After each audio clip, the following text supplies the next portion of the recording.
If you take blood pressure medicine, you better take it before you watch this, because when I tell you what our taxpayer money is gone for, your blood is gonna boil.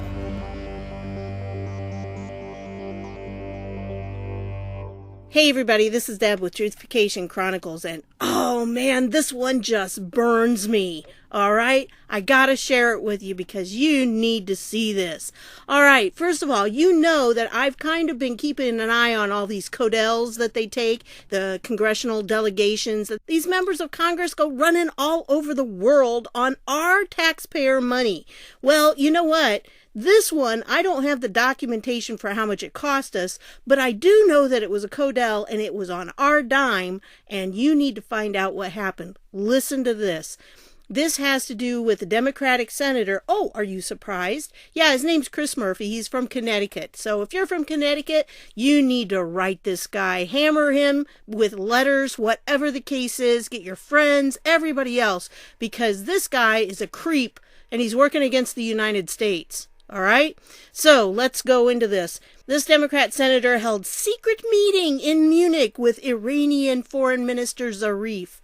Oh, but you know what? This isn't the worst of it, okay? So, yeah, he and other Democratic senators had a secret meeting with Iranian Foreign Minister Mohammad Javad Zarif during the Munich Security Conference last week, according to a source briefed by the French delegation to the conference. Murphy's office did not respond to repeated requests for comment by press time, and this was on the 17th. Which was Monday. Such a meeting would mean Murphy had done the type of secret coordination with foreign leaders to potentially undermine the U.S. government that he accused Trump officials of doing as they prepared for Trump's administration.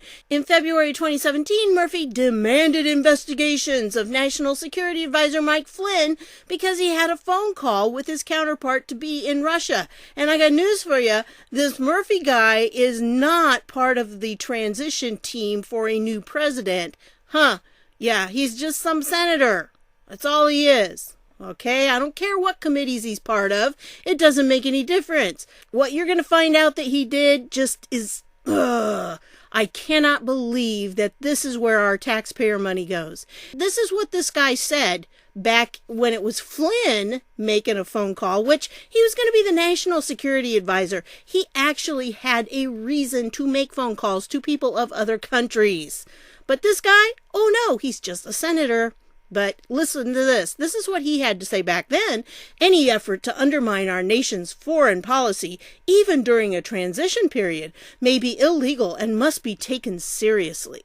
That was 2017 after anonymous leaks of Flynn's phone call with Russian Ambassador Sergei Kislyak were published. He also strongly criticized the open letter some Republican senators sent Iranian leaders during the Obama administration's campaign for a nuclear agreement. And he did that. Here's a tweet that he made back in 2018 where he was fun flashback for GOP senators crowing about John Kerry undermining Trump. Okay, so in other words, he's defending what John Kerry did, that he was undermining Trump. That time, you guys sent a letter to the Iranian supreme leader in the middle of nuclear negotiations, telling him to back out because the next Republican president would kill the deal anyway. Remember that? Well, you know what? Of course, all the Democrats saw it that way, that's what they saw the letter saying, but you read the letter. Here's the letter. I'm not going to go through it because I want to get to something else that will really get to you. So if you read this letter, basically it just says, we want you to understand how our country's political system works. And that while you may make an agreement with President Obama, it has to be ratified by the Congress. And the members of Congress can be reelected. So chances are they will continue to be part of our government, whereas the president can only do 2 terms. He was about ready to step down and a new president come in. So they just wanted to remind them of that. And really, honestly, that's what this says. It says nothing about you must do this and, like they're trying to make it out to be. But anyway, so Murphy just had to get that snark in there. But I'm going to leave links to all these down below. You can read that letter on your own, but that was the situation.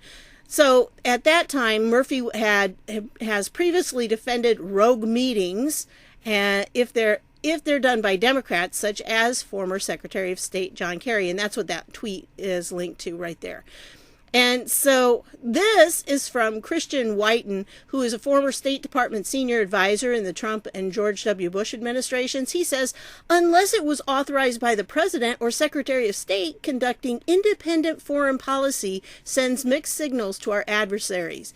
It seems very unpalatable. If we want to talk to Iranians, they know how to reach us, and they don't need to go through an intermediary. A State Department official who spoke on background said that the State Department was not aware of any side meetings with Iranian officials that Murphy was engaged in. So he did not do this with the State Department's blessing. Not at all. In fact, somewhere in here, I'm not sure, Secretary Pompeo was asked if he knew about it, and he said no, that there was nothing official that they were doing, that it was not something they should be doing. And the thing is, this guy fiercely criticizes the U.S. policy, and he spoke publicly during a 2-hour session on Middle East policy at that particular conference. And it's not the first time he has spoken. Look at this one. This always great to have the amazing Chris Murphy at this council event, a true leader for a more sane foreign policy in the Senate. And this was back in 2018. And again, look at this. 13 whole retweets. Woo! And then one comment, Mohammed, would be great if he runs for president. Oh, yeah. And where is Mohammed from? Yeah. So, anyway, just kind of makes you wonder. But these will all be down below if you want to see them. Anyway, so, of course, that's not what Trump's campaign is right now. He's doing this maximum pressure thing. And so they have no business talking to Iran about our foreign policy and trying to promote something else other than what President Trump is trying to do with his foreign policy. It's just, I can't believe, it just boggles my mind. Anyway, so of course, when that first came out, Chris Murphy was like, no, I didn't meet with him. Oh, no. Well, okay, after stonewalling for days, Senator Chris Murphy finally admits he secretly met with the Iranian regime in Munich. Finally had to admit it. Well, because they reported on it, Molly Hemingway first reported the meeting Monday. Murphy did not respond to any media inquiries. Tuesday, he published an account of his trip on Medium. Now, here's where your blood's gonna start boiling, folks, because this is his version of what he did. Oh, hang in there. Here we go.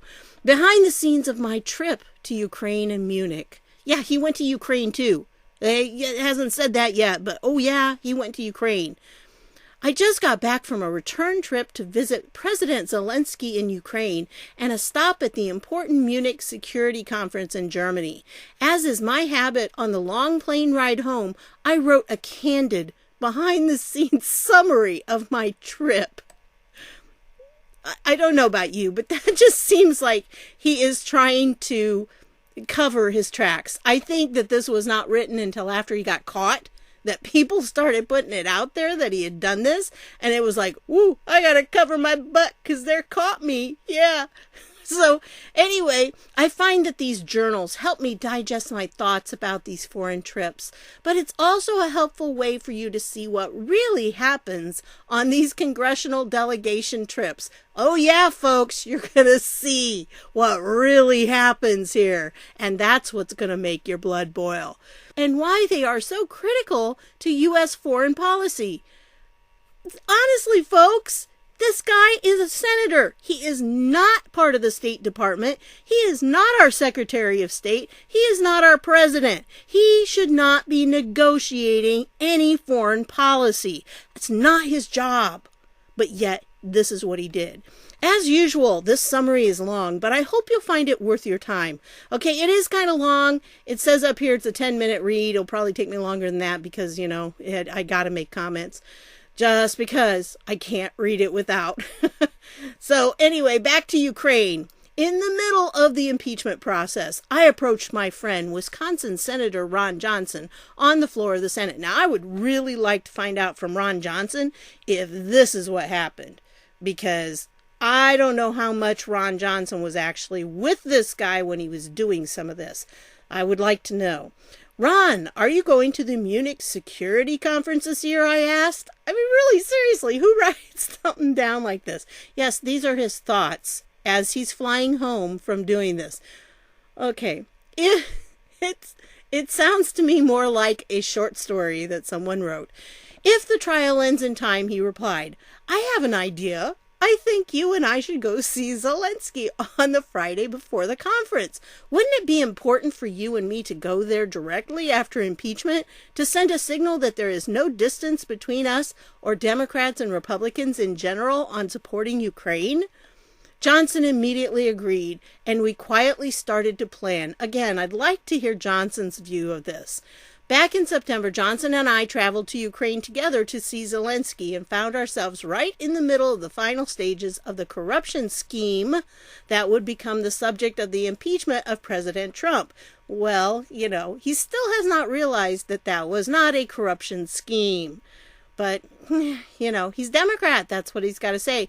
And looking at his bio, he is, a diehard, full-blooded Democrat, not the centrist type, but he's starting to get into the other stuff too. He has an F grade, by the way, from the NRA. So does that tell you where he stands on things? Yeah. Remember Connecticut. You remember what event happened in Connecticut in, 2012? Yeah, December 14th. So anyway, we ended up both submitting testimony to the House Impeachment Committee, and our trip was referenced multiple times by the House managers and the lawyers for the president during the Senate trial. Actually, I covered Ron Johnson's letter about that, so if you would like to read his view, then you can, but that was their previous trip to Ukraine. So, on Thursday night, Senator John Barrasso of Wyoming and I boarded a plane for Frankfurt, Germany on your tax dollar, where we would pick up a smaller plane on your tax dollar to take us the rest of the way to Kyiv. On the red-eye flight to Frankfurt, I was restless. I'm serious. This does not sound like a senator writing up his memories of what he did on this particular trip. This reads more like fiction. At our September meeting with Zelensky, I made a point of telling him that getting involved with Rudy Giuliani and the Trump re-election campaign was potentially disastrous for Ukraine. Okay, what business does he have going over there on our dime telling Zelensky that? Okay? Yeah, don't talk to Rudy Giuliani. Oh, no. You can't do that. And then he was upset. He was ticked off at the Republicans for just saying, this is how our government works. And you need to be aware that if you make these commitments and this agreement with this president, he's almost out of office. And so we're soon going to have a new president that could just nullify everything, if Congress doesn't vote on it, and et cetera, et cetera. So, then he goes on, he says, and I knew that I had to deliver the same message to Zelensky now. Unbelievably, Giuliani was back in Ukraine in the middle of the impeachment trial, trying to dig up more dirt on Vice President Biden and other Trump rivals. The corruption was still ongoing, and I felt like I wouldn't be doing my job if I didn't once again remind Zelensky of the damage he could do to the country's reputation if he ever succumbed to the pressure. I couldn't sleep as I tried to figure out the tactful way to continue to make this case. Oh, what a drama queen. Anyway, remember what Giuliani was actually trying to do is he was trying to get a way for these people who desperately wanted to testify to our AG about the corruption by American politicians in Ukraine, but they couldn't do that because Marie Yovanovitch was stopping them from getting visas to come here. So she wouldn't let them in the country, she wouldn't let them out of Ukraine so that they could come here and present their evidence. That's what Rudy Giuliani was working on. So anyway, we landed in Ukraine about lunch and headed to a small coffee shop to meet the new chief U.S. diplomat in Kyiv. The turnover in the U.S. embassy there has, of course, been dizzying. Marie Yovanovitch was fired in the spring. Bill Taylor resigned after providing testimony of Trump's corruption. Again, this man is using our taxpayer dollars, and this is how he feels about our president. And he is taking that poison to other countries and speaking to other countries on our behalf. That should enrage all of us, because that's ridiculous. He is not part of the State Department. He is not our president. He's not supposed to be doing this kind of garbage. Anyway, as did the U.S. Special Envoy to Ukraine, Kurt Volker. Yeah, they all left. Well, you know what? They should leave because they were part of the corruption. The United States has had five chiefs of mission in less than a year. That's because they are part of the deep state, and Trump is getting rid of the deep state. Boot them out. And this is devastating for our continuity of effort in Ukraine.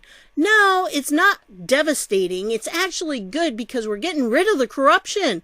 And that's been the issue with Ukraine all along. The new temporary chief, Kristina Kvian, seemed competent and thoughtful as she briefed us on Zelensky's continued reform efforts. It seemed competent and thoughtful. I mean, really, just who talks like this?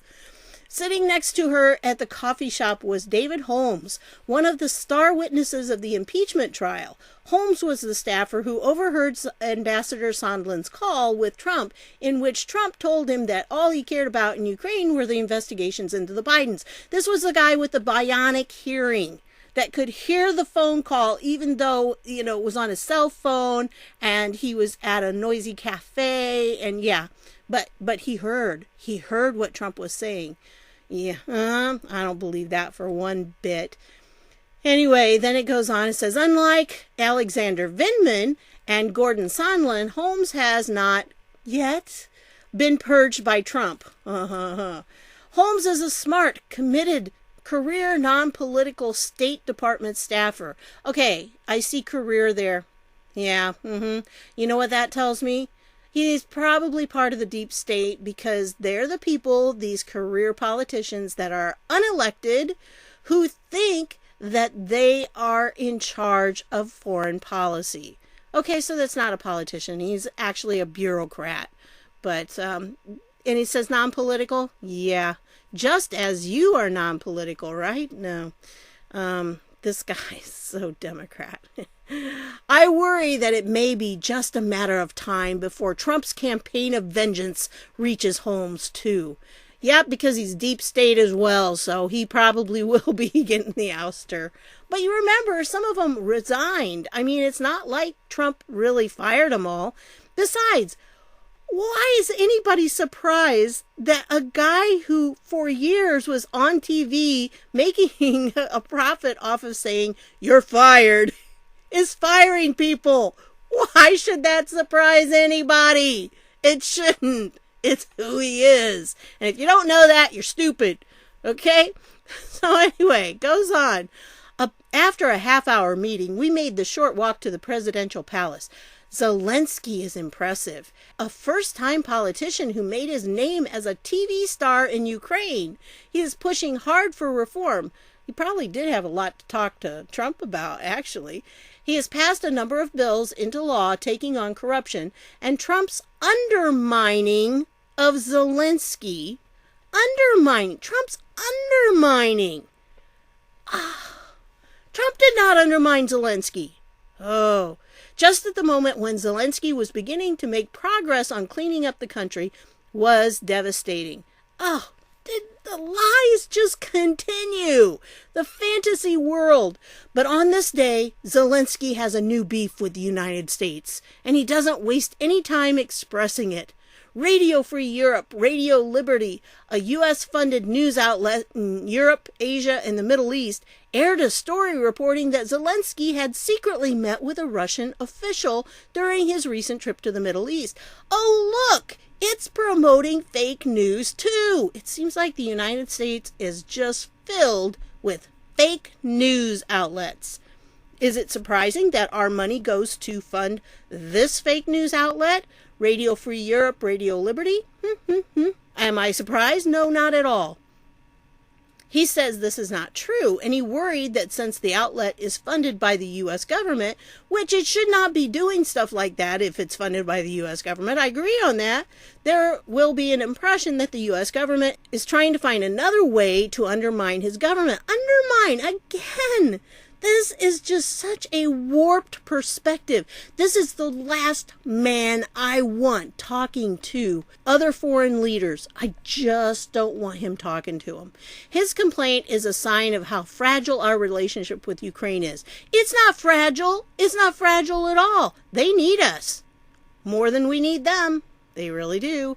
And how even the smallest slights can do so much damage to Zelensky's need to show that, post-impeachment, he has U.S. support again.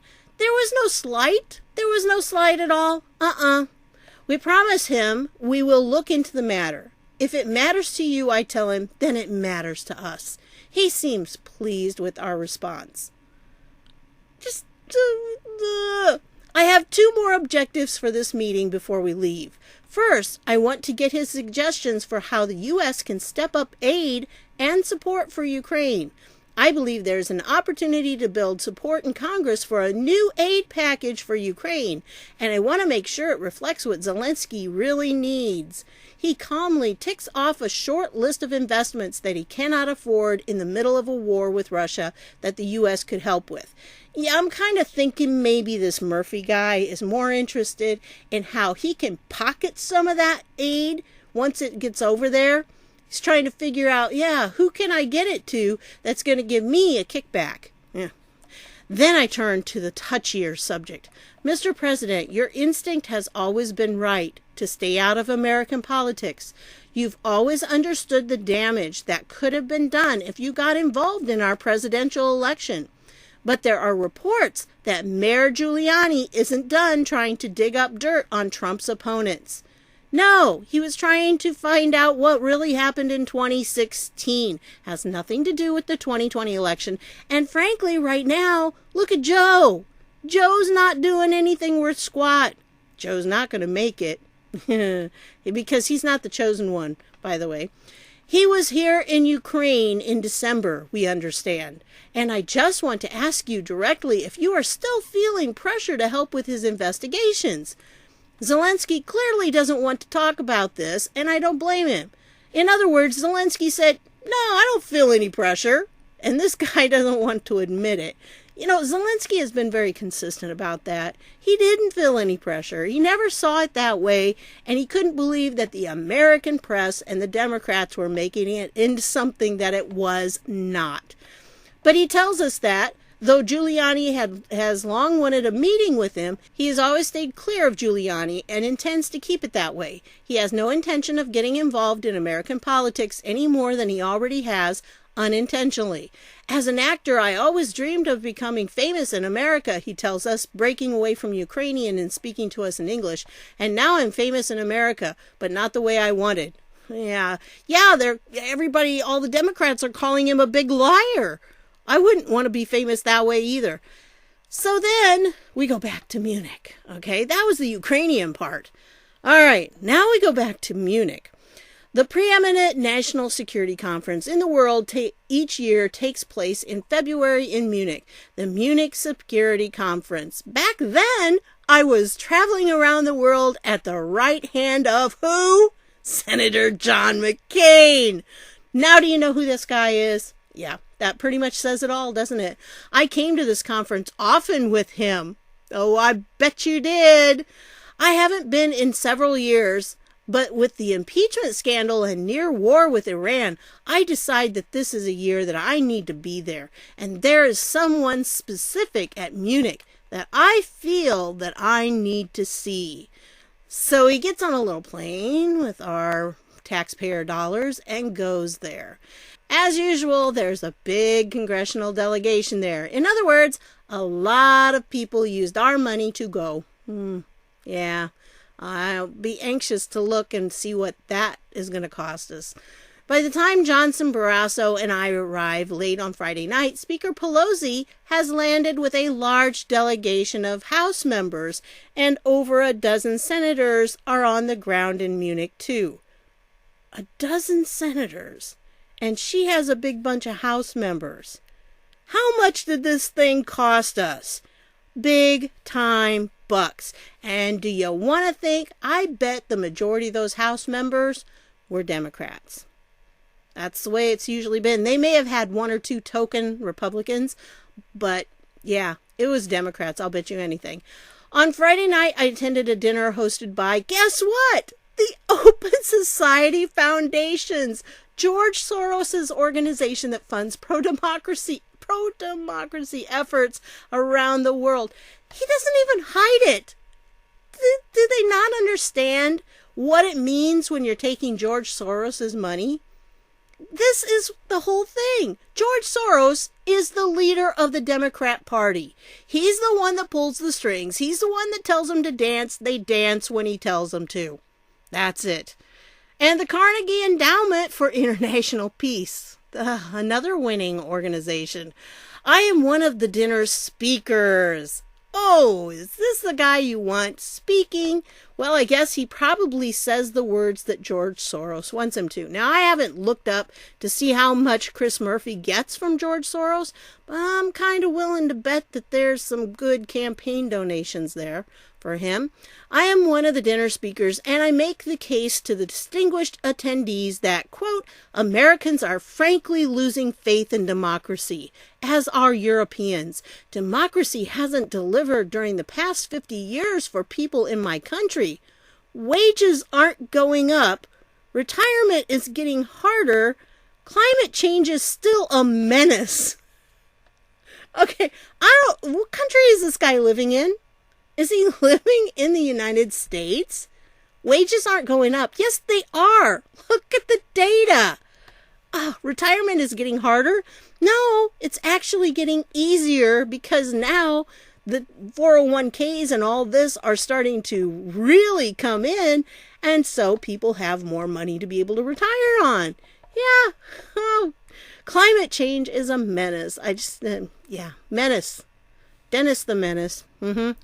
Meanwhile, the super rich keep getting richer and richer. Oh, if we want to support democracy, then we need to start making it work for regular people instead of just billionaires. I don't know about you, but it's working for me. It's working for me. On Saturday morning, I attended 2 breakfast meetings to deliver similar messages. Isn't it nice to know that this man is spreading such messages to the world? It's no wonder the world thinks that we're in, our country is in bad shape because we got idiots like this out there putting all this propaganda out that's just a pack of lies. One hosted by the American Council on Germany and another convened by former Democratic Secretary of State Madeleine Albright and former Republican National Security Advisor Stephen Hadley. I want people in Munich to understand that for America to be strong internationally, we need to be strong domestically. And so when they hear Democratic presidential candidates focusing almost exclusively on domestic economic issues, that doesn't mean that these candidates aren't interested in the world. It just means that they believe a strong America at home equates to a strong America abroad. Of course, when Trump does that, then they get all hyper and everything. Yeah, I mean, they're just such hypocrites. For the rest of the day, I have 2 objectives. First, I want to continue my goal of rebuilding support for the U.S.-Ukraine relationship, not your job. I attended a presentation to the conference by Zelensky, who flew into Munich just after us on Friday night, and Johnson and I are asked to give remarks to the group following Zelensky. I remind the audience and Zelensky that, quote, in every crisis is an opportunity. Haven't we heard, wasn't it Eric Holder that said that? No, it was Rahm Emanuel, wasn't it, that said that you can't let any crisis go to waste. And now, in the wake of impeachment, we can build a new level of support for Ukraine in Congress. In other words, we got to get our money going again, so we got to get them more aid so we can pocket it. That's probably what's going on.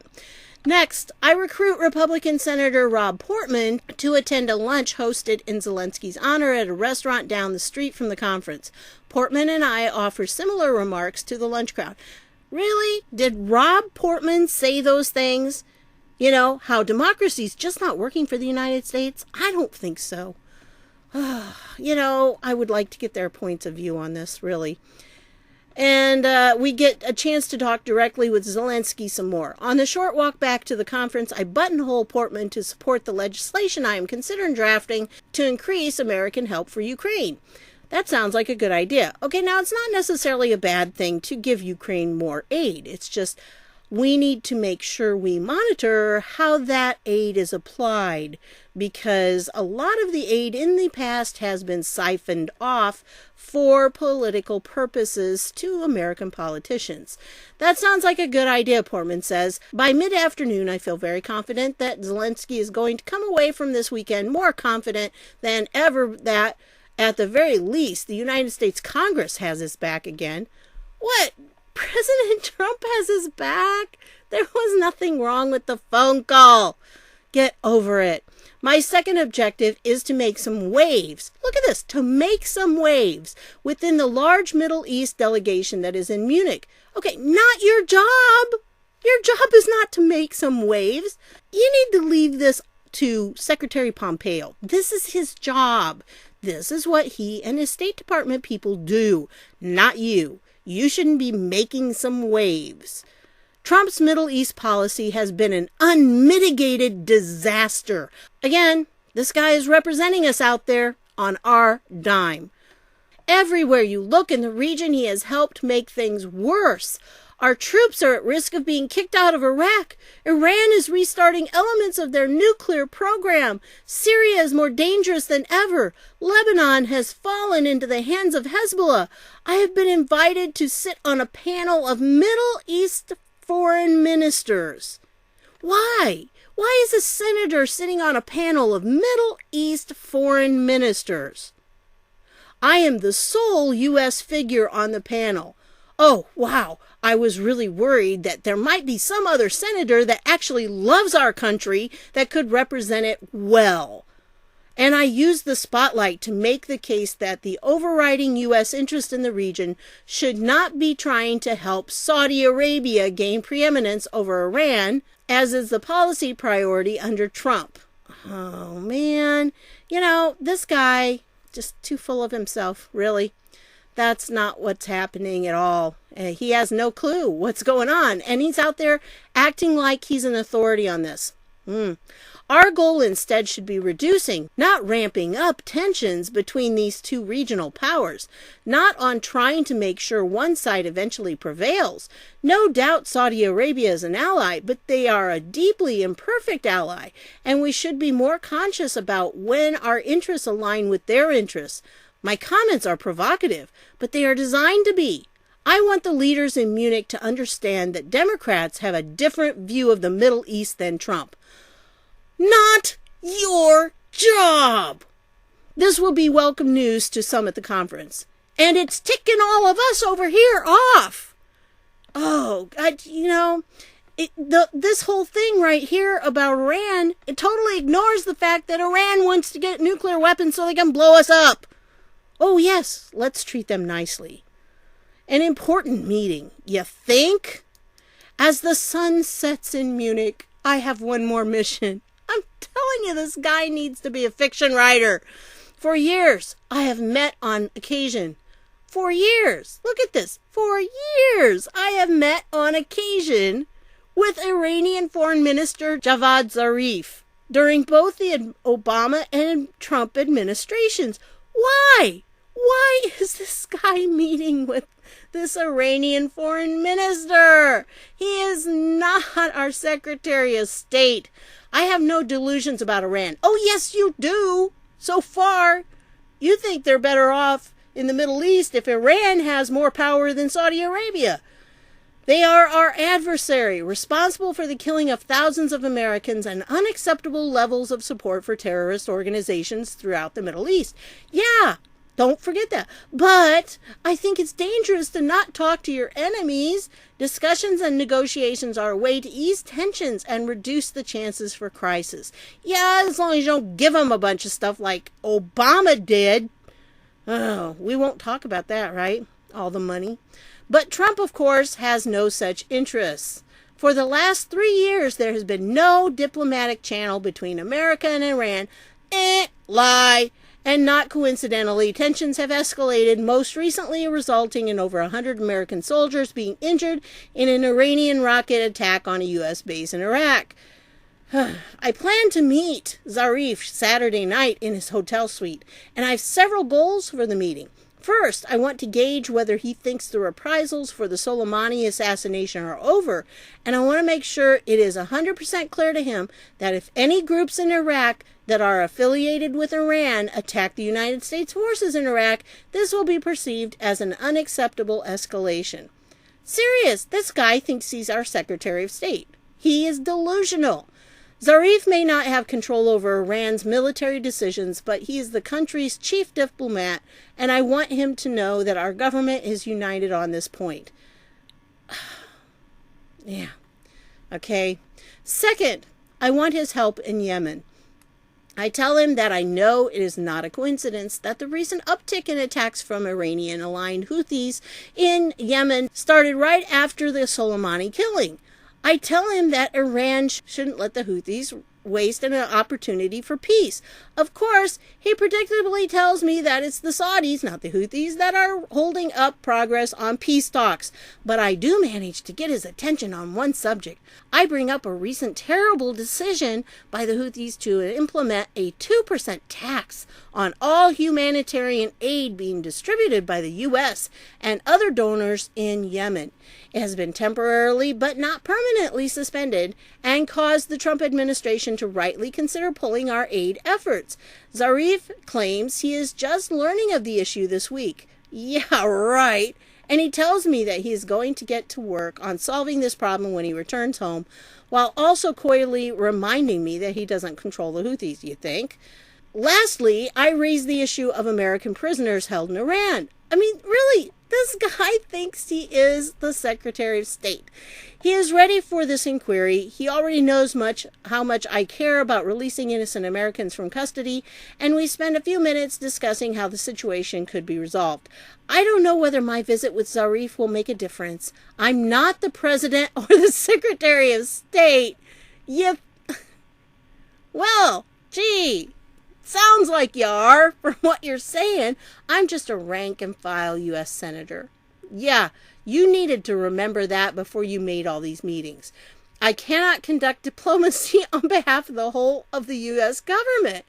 Doesn't it sound like he just did, though? What he's describing above, is that not conducting diplomacy on behalf of the whole of the U.S. government? And I don't pretend to be in a position to do so. Yes, you do pretend to be in a position to do so. But if Trump isn't going to talk to Iran, then someone should. So this guy is taking over the president's responsibility because he doesn't like the way the president is doing it. Oh, so if the president is going to do I am, you have no right to do this. This guy is undermining Trump. He's usurping the power of the Secretary of State and the President in negotiating with foreign powers. He needs to be in jail. And Congress is a co-equal branch of government responsible along with the executive for setting foreign policy.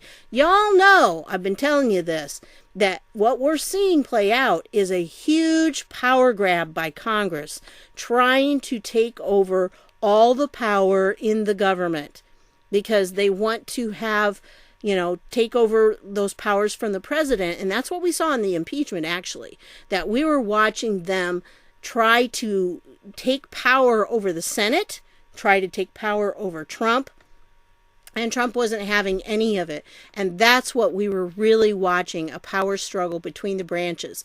Now, typically the judiciary is supposed to be able to balance out and to decide on conflicts between the other two branches, but that's not what's happening. They're disregarding the judiciary as well.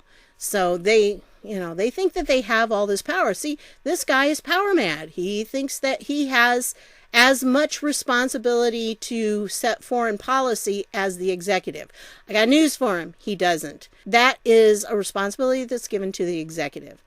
A lack of dialogue leaves nations guessing about their enemies' intentions, and guessing wrong could lead to catastrophic mistakes. He's making assumptions that are not necessarily true. Sunday morning, exhausted, I climbed into a plane for the long ride back to the United States on our dime.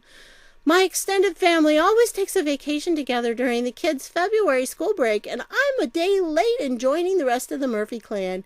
To do this job right, it takes immense amounts of time away from my family. Well, don't go running off on our dime. Stay home. Do your job. That's the worst part of this job. But on trips like this, when you feel like, even as just a rank-and-file senator, you make a difference for the security of the country, it makes the time away a little easier to endure. Talk about fractured fairy tales. All right, I know this was long, folks, but you had to hear that whole thing because that is the biggest pile of hooey I've seen in a long time. Okay? Since the last time I was on a farm. So, this is just kind of crazy that this guy is doing all this with all these foreign leaders, and then he turns around and says, but I can't speak for the United States. Well, yes, you are. That's exactly what you're doing. And I want you to stop, because you do not speak for me. I voted in my president because I wanted my president to speak for me to other countries, not you. I didn't vote for you. I don't want you speaking for me because you and I don't see eye to eye on many, many, many things. So get back on that plane, go home. And folks, when I look at this, I'll try to keep track of this. I'll try to find how much this little excursion actually cost and who all went. Because, this is crazy that this is what these Codels do. This is what we're paying for. So anyway, hope I didn't disturb you too awful much, but I think we need to be outraged. I think we all need to start contacting our congressmen, senators, representatives. We need to start contacting them. Go to their websites, and usually there's a contact form. It's email. You don't even have to get a stamp and an envelope or anything. You just fill it out and send it and say, look, I don't know what all these trips are for, but I'm getting sick and tired of paying for them. I don't think y'all need to be running around the world like you are. And if you are, I want an itemized list of what you're spending all my money on. Well, that's what I'm going to kind of try to track down. Because there was that one that was $52,000 other expense. Yeah, I'm going to find out what that was for that one guy. So that's what I've got for you on this one. Hope I didn't upset you too awful much, but you needed to know this. So anyway, thanks for stopping by, and I'll see y'all later.